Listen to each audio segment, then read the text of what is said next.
आने वाले समय में क्या पता है कौन सी बातें आने वाली हैं। साधन नहीं चलेंगे, ये ठीक होना चाहिए। अगर ये ठीक होगा, हम किसी भी सिचुएशन में कैसे रहेंगे, स्टेबल रहेंगे। बिना फोन के भी उनको मैसेज भेज देंगे हम ठीक है। भेज सकते, नहीं भेज सकते? भेज सकते हैं, लेकिन हम अपनी शक्ति को यूज ही नहीं करते। हम फोन को ही देखते रहते हैं, फोन क्यों नहीं चल रहा, फोन क्यों नहीं चल रहा। 1 मिनट साइलेंस में बैठो, परमात्मा को याद करो, अपने परिवार को याद करो और बोलो मैं ठीक हूं, चिंता नहीं करना। उनको वहां मैसेज मिल जाएगा, नहीं वो बिल्कुल ठीक है, मुझे फील हो रहा है वो बिल्कुल ठीक है, क्योंकि उन्होंने वहां से क्या भेजा, मैसेज भेजा। Using soul power. साधन यूज करना अच्छी बात है, लेकिन साधनों के गुलाम नहीं हो जाना चाहिए।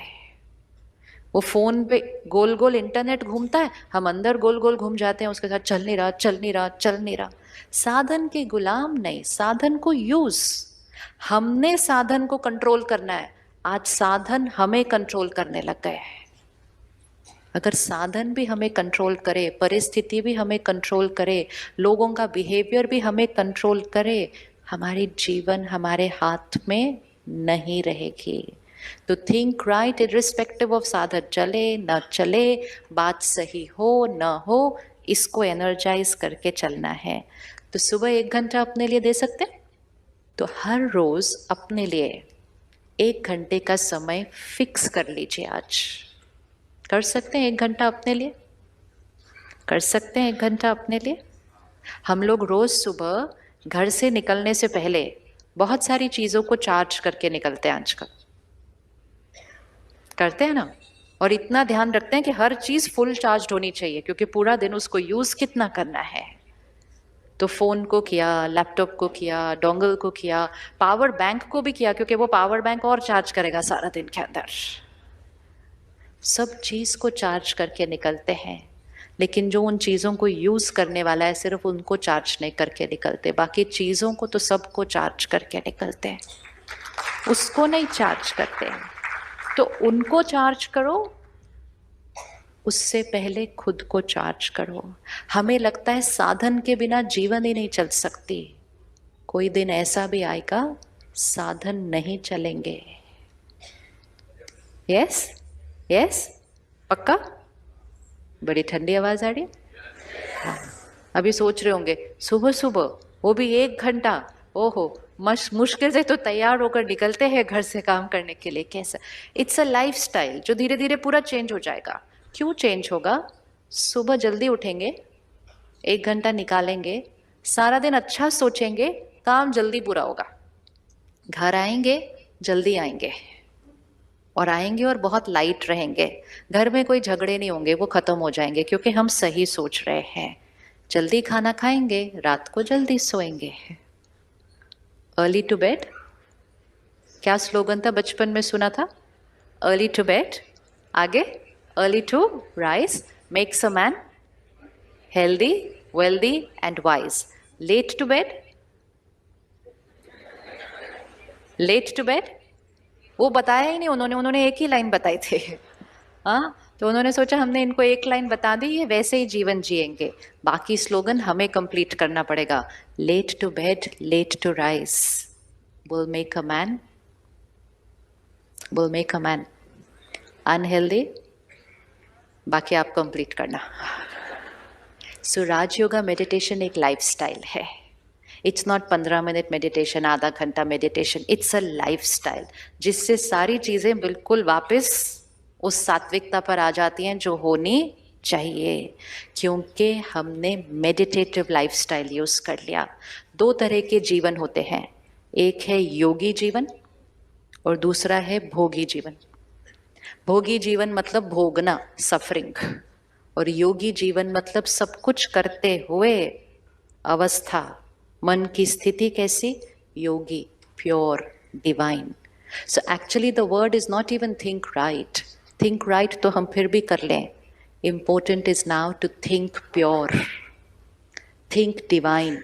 योगी जीवन मतलब थिंक डिवाइन। नो सृष्टि के ऊपर ओवर पावर होगी, और हम सब मिलकर इस कलयुगी सृष्टि को क्या बना देंगे, सतयुगी सृष्टि। ठीक करने के लिए हम क्यों नहीं सात्विक अन्न खाना शुरू कर देते हैं? इतना योगदान तो हमें करना चाहिए ना। फिर करना चाहिए, नहीं करना चाहिए? उस खाने की एनर्जी में क्या होता है? सोचो सोचो। कोई स्लॉटर हाउस में है 15 दिन, कौन सी वाइब्रेशन है उस स्लॉटर हाउस की? वो खुद क्या देख रहा है एनिमल 15 दिन से? उसको पता है उसके साथ क्या होने वाला है। उसके इमोशंस कौन से हैं वो 15 दिन? नफरत, दुख, दर्द, एंगर, हिंसा, फिर हेल्पलेसनेस, फिर वायलेंस, फिर डेथ। हमारी प्लेट पे आया, हमने कहा टेस्ट, हेल्थ। तो हमारी जिम्मेवारी कहाँ गई? हमारी जिम्मेवारी, हम अपने टेस्ट के लिए, अपने टेस्ट के लिए हम हिंसा का भोजन खाते हैं। तो do we have a right to say anything about anybody else? We don't have a right. हमें परिवर्तन अपने अंदर, जैसा अन्न वैसा मन। अगर मन साफ चाहिए, अन्न प्योर होना पड़ेगा। इम्प्योर अन्न के बाद प्योर माइंड क्रिएट हो सकता नहीं, नहीं हो सकता। उस खाने में प्रोटीन्स है, लेकिन उस खाने में किसी का दर्द है, उस खाने में किसी की नफरत है, उस खाने में किसी का दुख है, हेल्पलेसनेस है। ये खाना खाना नहीं, चाहे कोई भी कुछ कहे। हमें अपने कर्मों को बदलना है। तो धन सात्विक, अन्न सात्विक, रोज सुबह 1 घंटा अपने लिए रखा, परमात्मा का ज्ञान अपने अंदर भरा, मेडिटेशन से आत्मा को चार्ज किया, मन सात्विक, तन परफेक्ट। भाग्य क्या हो जाएगा? भाग्य कैसा हो जाएगा? ये भाग्य हमारे हाथ में है। और अगर घर में एक फैमिली मेंबर भी अपने जीवन को योगी जीवन बनाता है, एक फैमिली मेंबर भी, तो उसके एक के वाइब्रेशन से घर का शुद्धिकरण होना शुरू हो जाता है। That is certain. सबके करने की भी जरूरत नहीं है। It has to start with one. आप सोचो, आपके घर में कोई योगी आत्मा आके रहे 3 दिन, घर के वातावरण में फर्क लगता है कि नहीं लगता? लगेगा, नहीं लगेगा? हम दूर दूर जाते हैं उन आत्माओं से मिलने के लिए, हम 1 मिनट उनका आशीर्वाद लेने के लिए दूर दूर जाते हैं। क्यों ना हम उन जैसा बनकर अपने घर में वो बने, जो हमसे मिलने से लोगों की जीवन बदल जाए। Why can we not be like that? वो बनना है हमें। घर गृहस्थ में रहकर, बिजनेस संभालते हुए योगी जीवन। योगी जीवन डज नॉट मीन घर छोड़ के करना होता है, नहीं। योगी मतलब यहाँ जिसकी हर सोच प्योर है, हर सोच क्लीन है, जिसका हर बोल आशीर्वाद है। आपकी सोच और बोल से आपके बच्चों का भाग्य बदल जाएगा, क्योंकि आप योगी जीवन वाले हैं, उनको एम्पावर करते हैं। तो हर घर में एक उस घर को प्योरीफाई कर देगा, उस घर में रहने वालों की हर एक की सोच को क्लीन कर देगा। जब आप सुबह उठकर अपने घर में 10 मिनट भी मेडिटेशन करेंगे ना, आपकी घर की एनर्जी साफ हो जाएगी। बच्चे सुबह सुबह उठेंगे, उनको वो प्योर एनर्जी मिलेगी, उनकी बैटरी चार्ज हो जाएगी, पूरे घर की डेस्टिनी बदल जाएगी एक के कर्म से। Now important is only to decide I am that one. तो राजयोग परमात्मा ज्ञान देता है कि आत्मा कौन है, उसके ये 7 गुण ओरिजिनल उसके संस्कार हैं। परमात्मा अपना परिचय देता है, जिससे फिर हम परमात्मा से कनेक्ट होकर उसके साथ एक प्यारा सा रिश्ता अनुभव करते हैं। योगी जीवन मतलब जिसका हर कर्म करते हुए उसका रिश्ता भगवान से अंदर जुड़ा हुआ है। तो गलत कर्म तो होना पॉसिबल ही नहीं। इसी को कहते हैं कर्म योगी। हम कहते हैं ना, आई एम अ कर्म योगी। हम तो सिर्फ काम करते हैं। काम करना इज नॉट कर्म योगी। योगी स्थिति में कर्म करने वाले को कर्म योगी कहते हैं। भोगी वाले को कर्म योगी नहीं कहेंगे। जो काम पे टेंशन भी क्रिएट करे, गुस्सा भी क्रिएट करे और बोले आई एम कर्म योगी, दैट इज नॉट योगी। योगी जीवन, योगी स्थिति में कर्म। एंड तीसरी चीज जो सबसे इंपॉर्टेंट परमात्मा ने बताई, ये समय है सृष्टि परिवर्तन का। The world is going to change and we have to change. To change the world.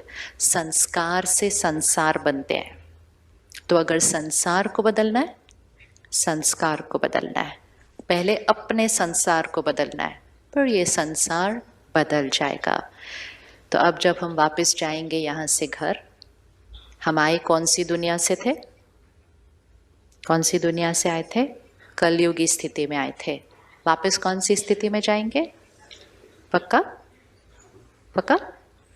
देखो, आप एंटर करोगे ना घर पे, तो कोई बोले इतना लेट हो गया, खाना खाने का टाइम हो गया, मुझे भूख लगी थी, आपको कैसे रिस्पॉन्ड करना है? कैसे रिस्पॉन्ड करना है? कैसे रिस्पॉन्ड करना है? सत्योगी तरीके से। जैसे ही आपने सत्योगी तरीके से रिस्पॉन्ड किया, आपने उनकी भी प्योरिटी को इमर्ज कर दिया। आपने अपनी पीस से उनकी पीस को इमर्ज कर दिया। नहीं तो हम कहते हैं उनकी इरिटेशन से मेरी इरिटेशन इमर्ज हो गई। दोनों में से एक तो होने ही वाला है। या तो उनकी इरिटेशन से मेरी इरिटेशन इमर्ज होगी, या फिर मेरी पीस से उनकी पीस इमर्ज होगी। चॉइस है। हर कर्म में जीतना है या हारना है। अगर उनकी इरिटेशन से हमारी इरिटेशन इमर्ज हुई, वी फेल्ड, वो हमारे ऊपर हावी हुए। और अगर हम शांत रहे और वो शांत हो गए, वी वन, हमारी एनर्जी उनके ऊपर हावी हुई, फिर उनकी एनर्जी किसी और पर हावी होगी, एंड धीरे धीरे ripple effect, we are going to create a peaceful world. लेकिन ये एक दिन में नहीं होता। इसको हमें क्या करना है? रोज प्रैक्टिस वर्क करते हैं। 24 घंटे, हर एक घंटे के बाद अपने आप को याद दिलाना, आई एम अ सत्योगी सोल। क्या कहेंगे? आई एम अ सत्योगी soul, pure, divine, peaceful, calm. मेरा हर शब्द आशीर्वाद है। मेरा हर वर्ड आशीर्वाद है। हर एक घंटे का एक अलार्म लगा दो अपने फोन के